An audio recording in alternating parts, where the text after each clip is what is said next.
Umpatay na raw yung guide ko sa Mount Apo. Sino yung kasama kong umakyat?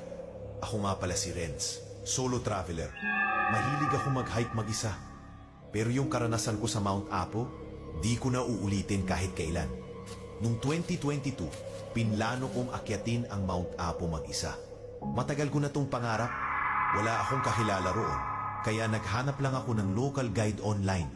May nag-recommend ng pangalan, Kuya Ador. Sabi nila tahimik pero maaasahan. Nag-message ako, sinagot ako agad. Sabi niya, kita tayo sa jump-off point. Ako na bahala sa lahat. Pagdating ko sa Davao, mukhang maayos naman.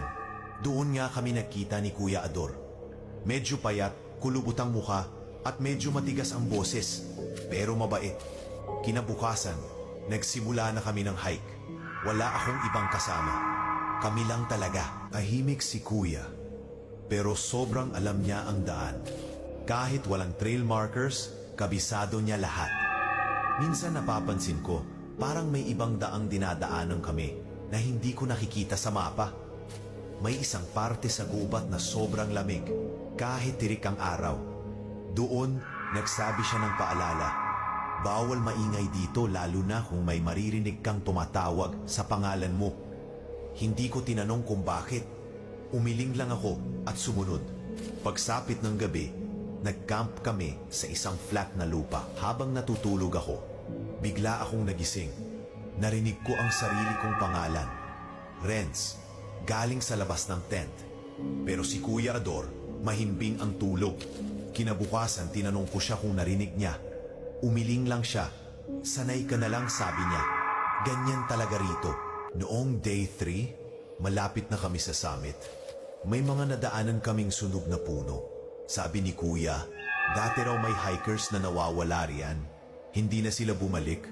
Sa summit, sobrang ganda ng view. Nagtaka lang ako kasi may ibang guide sa paligid. Pero parang hindi nila kami pinapansin. Pagbaba namin, tinanong ko yung isa sa mga lokal sa base camp. Agarito ba si Kuya Ador? Bigla siyang tumahimik. Sino raw? Tanong niya. Yung guide ko. Si Kuya Ador, siya yung kasama ko umakyat. Pumuti ang mukha ng kausap ko. Si Ador, yung nahulog sa bangin, matagal na siyang patay. Akala ko nagbibiro. Pero lumapit pa yung matandang babae sa tindahan at nagkwento.